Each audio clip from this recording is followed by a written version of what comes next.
आज बजट पेश हो गया है और बजट पर बातचीत करने के लिए हमारे साथ है मयूर शेखर झा, श्यामा प्रसाद फाउंडेशन के सीनियर एडवाइजर। सर, बहुत बहुत शुक्रिया आपका हमारे साथ जुड़ने के लिए। बहुत बहुत शुक्रिया सुप्रिया जी। तो सर, सबसे पहले तो बात यही होगी कि आम लोगों के लिए इस बार बजट में क्या रहा। संडे का दिन था, सबने बैठकर बजट देखा, लेकिन आसान भाषा में अगर इस बजट को समराइज किया जाए तो वो क्या रहेगा? आम लोगों के लिए क्या निर्मला सीतारमण ने पेश किया है आज? देखिए, ये देश का बजट था सुप्रिया जी। ये एक बुनियादी ढांचे का बजट था। ये भविष्य की नींव को रखने वाला बजट था। और जैसा पहले से भी कई लोगों का एंटिसिपेशन था, खासकर जो इंडो यूरोपियन यूनियन डील हुई है और उसके बाद जो इकोनॉमिक सर्वे आया है, तो उन दोनों के बाद एक काफी व्यापक एंटिसिपेशन था कि मैन्युफैक्चरिंग सेक्टर और एसएमईज को बहुत ज्यादा पुश मिलेगा। जब मैन्युफैक्चरिंग और एसएमईज के पुश की हम बात करते हैं, तो ये बात केवल इकोनॉमिक सेंस में नहीं की जाती है। ये बात केवल दो सेक्टर्स के बिजनेस इंप्रूवमेंट के लिए नहीं की जाती है। मैन्युफैक्चरिंग और एसएमईज इस देश का हिस्टोरिकली काल कालांतर से सबसे बड़ा रोजगार सृजक रहा है। तो जब आप मैन्युफैक्चरिंग को पुश देते हैं, जब आप एसएमईज को पुश देते हैं, तो आप देश के भविष्य की बात करते हैं। आप देश में रोजगार सृजन की बात करते हैं। तो ये अपने में एक बहुत बड़ा देखिए, ये पॉपुलिज्म से हट के बजट है। आप अगर एक चीज को देखें कि केवल हम हेडलाइंस के लिए एक बजट पेश किया जाता है, ये उससे हट के बजट है। ये पॉपुलिज्म और हेडलाइन ग्रैबिंग से आगे इकोनॉमी को बढ़ाने का प्रयास है। ये देश के आने वाले 22-25 साल के ढांचे की नींव को रखने का प्रयास है। ये विकसित भारत 2047 के दिशा में देश को एक मजबूती से अग्रसर करने वाला बजट है। जी, और जैसे वित्त मंत्री ने रेयर अर्थ मिनरल कॉरिडोर का भी उन्होंने बोला कि 4 राज्यों में उसको हम लोग सपोर्ट करेंगे, उसके लिए फैक्ट्रीज लगेंगे और उस चीज को बढ़ावा दिया जाएगा। तो ये कहीं ना कहीं एक तरीके से देश के विकास के लिए एक विजन है। जैसे मैंने आपको कहा, ये भविष्य की नींव को रखने वाला बजट है। जब रेयर अर्थ मिनरल्स का एक्सप्लोरेशन भारत में शुरू होगा और उसका जब एंड यूज भारत में शुरू होगा, तो एक जो देखिए, आज एक बहुत बड़ी बात सर्विसेज के सेक्टर में की गई है और लगातार सर्विसेज में जो देश का कंट्रीब्यूशन है ग्लोबल इकोनॉमी में, वो बढ़ता जा रहा है। और आज हमने एक बहुत बड़ा विजन पेश किया कि in the next few years we will be contributing 10% to the overall global service economy. पर साथ साथ आप देखिए, जब हम उस सर्विस इकोनॉमी में 10% की वैश्विक शेयर की बात करते हुए, जब हम रेयर अर्थ मिनरल की एक्सप्लोरेशन की बात करते हैं, तो कहीं ना कहीं एक इंटेंट आपको यह दिखता है कि हम पूरे वैल्यू चेन को कवर करने की कोशिश कर रहे हैं। We will not just be a services economy, we will not just be an agriculture economy. जो नेचर ने बाउंटी हमें पेश की है, नेचर ने जो चीजें हमें दी है, जो मिनरल्स हमें दी है, उसका टेक्नोलॉजी और एक अच्छे साइंटिफिक टेम्परामेंट के साथ यूटिलाइजेशन। देखिए, आज से 10-15 साल पहले तक मिनरल्स का इस देश में केवल एक्सप्लॉइटेशन हुआ है। जो मोदी सरकार है, मोदी सरकार ने जो दिशा इकोनॉमी की है, उसको एक्सप्लॉइटेशन से बदलकर यूटिलाइजेशन की दिशा में खासकर मिनरल्स को लेकर गए हैं। वो चाहे आप कोयला की बात करें या चाहे आप रेयर अर्थ मिनरल्स की बात करें। तो आज जब हम रेयर अर्थ मिनरल्स के यूटिलाइजेशन की बात कर रहे हैं, तो हम अपने आप को कहीं ना कहीं भविष्य के लिए तैयार कर रहे हैं। हम अपने आप को दुनिया की तीसरी सबसे बड़ी इकोनॉमी बनने की दिशा में, एक नियर फ्यूचर में हम दुनिया की तीसरी सबसे बड़ी इकोनॉमी बनने वाले हैं। उस दिशा में अपने आप को बढ़ाने का हम प्रयास कर रहे हैं। सर, जैसे सैलरीड क्लास की अगर अब हम बात करते हैं तो उन लोगों को उम्मीद थी कि टैक्स स्लैब में थोड़ी और राहत मिलेगी, लेकिन उस चीज पर कोई बात नहीं हुई। तो इसको लेकर मिडिल क्लास में थोड़ी सी मायूसी जो है वो दिखाई दे रही है। देखिए, जैसा मैंने आपको कहा था, पिछले साल ही जो है टैक्स स्लैब में बहुत ही लिबरल एडजस्टमेंट्स किया गया था। ये एक बहुत ही पॉपुलिस्ट मेजर होता अगर सर टैक्स स्लैब पर देखिए, टैक्स स्लैब में जितनी बड़ी जितना बड़ा कदम पिछले साल ये सरकार ने उठाया था, वो 70 साल 70-75 साल लग गया था देश को उस दिशा में। क्या, कछुए की दौड़ से धीरे धीरे देश आगे बढ़ रहा था। अचानक से एक इतना बड़ा रिफॉर्म निर्मला सीतारमण जी ने आज से 1 साल पहले दिया था टैक्स स्लैब्स में। मिडिल क्लास को ये समझना होगा कि क्या इतना बड़ा तोहफा कभी किसी सरकार ने उनको दिया था। आज जो है हर साल टैक्स स्लैब तो रिवाइज नहीं किया जा सकता है। एक न्यू टैक्स रेजिम की बात आज की गई है। New tax regime is very friendly to the middle classes, specially the lower middle classes of the country. एक न्यू टैक्स रेजिम की आज शुरुआत होगी। ज्यादा डिस्पोजेबल इनकम लोगों के हाथ में रहेगा। 1 अप्रैल से एक नए टैक्स रेजिम की शुरुआत हम लोग करने जा रहे हैं। ज्यादा डिस्पोजेबल इनकम लोगों के हाथ में रहेगा। मिडिल क्लास के लिए बहुत कुछ है इस बजट में। केवल चीजों को एक headline grabbing tax slab announcement के दृष्टिकोण से नहीं देखना चाहिए।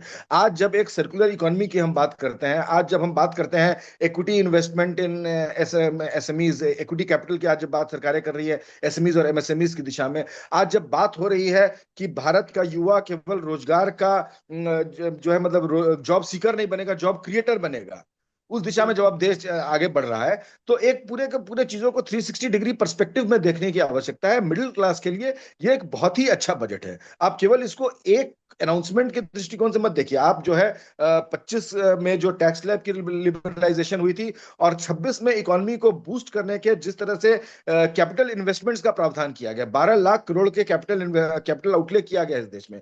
जब उस पैसे का जो उस आउटले का जब इन्वेस्टमेंट देश में होता है, देश के बुनियादी ढांचे में होता है, तो वो एक पूरा का पूरा एक सर्कुलर इकोनॉमी होता है।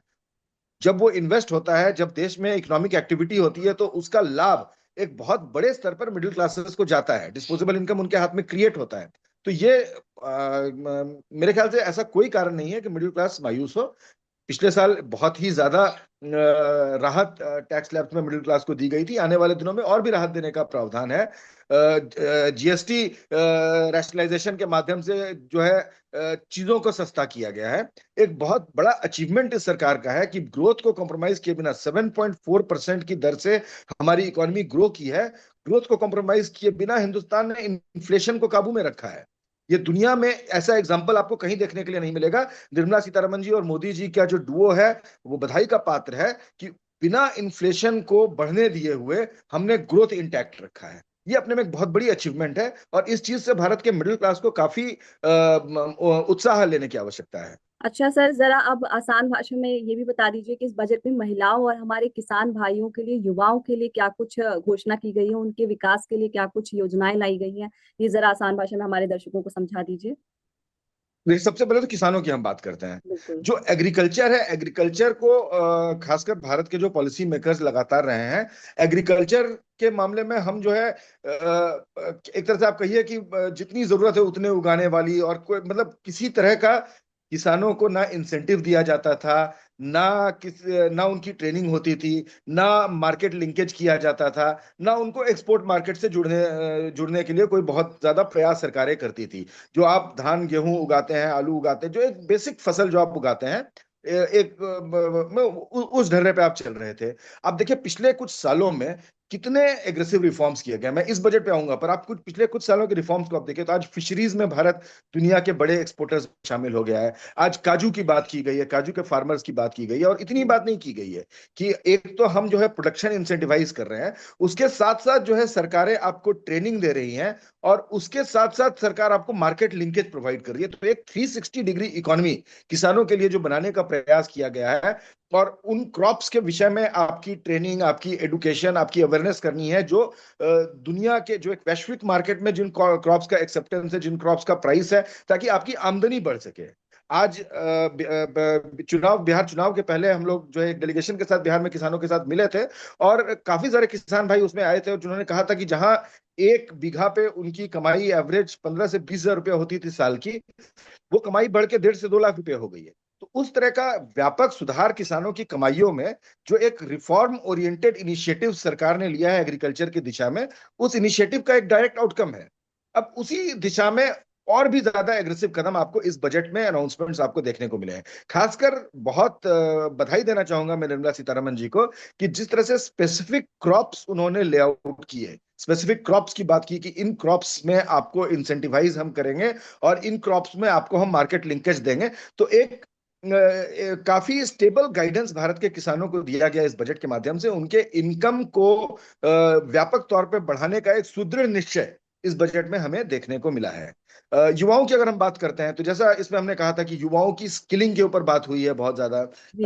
एक जर्नलिस्ट का ट्वीट में अभी देख रहा था कि स्किलिंग जो है अपने में, आप दिल्ली के जो है न्यूज रूम्स में बैठकर स्किलिंग के ऊपर टिप्पणी नहीं कर सकते हैं। आप धरती पर उतरिए, आप लोगों के बीच में जाइए। एक दो जो है, एक दो खोटे सिक्के आपको हर जगह मिल जाएंगे, जिसने मान लीजिए किसी तरीके से डिग्री ले लिया होगा, डिप्लोमा ले लिया होगा। स्किलिंग ने इस देश में जो क्रांति लाया है युवाओं के बीच में, वो क्रांति देखने के लिए आपको जमीन पर उतरना होगा। आज भारत का युवा वाकई प्रधानमंत्री मोदी जी से प्रेरित होकर जॉब क्रिएटर बनने की दिशा में आगे बढ़ रहा है। उस दिशा में स्किलिंग के अलावा सरकार ने कहा है कि हम जो है आपको इक्विटी सपोर्ट देंगे, हम बेटर डेट मॉडलिंग करेंगे आपके लिए, और उन सबसे ऊपर उठकर एक देखा होगा, एक आपने जो आप देखिए कि जब हम एस्पिरेशंस की बात करते हैं तो इससे अच्छा एस्पिरेशंस का मैनिफेस्टेशन क्या हो सकता है कि आज निर्मला सीतारमण जी ने बताया कि वो हर जगह कॉरपोरेट प्रेरक जो है हम बनाएंगे हर शहरों में।